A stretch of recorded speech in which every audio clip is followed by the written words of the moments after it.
Hi అందరికీ! ఇవాల్టి video వచ్చేసి ఉగాది పండుగ రోజు చేసుకునే షడ్రుచుల సమ్మేళనం అయిన ఉగాది పచ్చడి. ఈ ఉగాది పచ్చడి కొత్త మట్టి కుండలో కానీ కొత్త గిన్నెలో కానీ చేసుకుంటాము.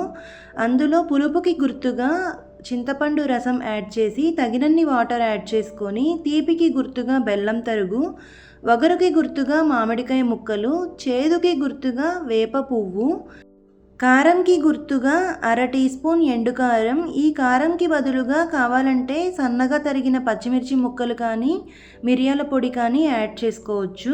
అలాగే ఉప్పుకి గుర్తుగా అర టీ స్పూన్ ఉప్పు వేసి బాగా కలుపుకొని బెల్లంని కరిగించుకోవాలి. ఇలా కరిగిన దానిని నైవేద్యంగా స్వామివారికి పెట్టి పడగడుపునే ఉగాది రోజున అందరూ స్వీకరించాలి. మీకు మీ కుటుంబ సభ్యులకి తెలుగు సంవత్సరాది అయిన ఉగాది శుభాకాంక్షలు. Thank you.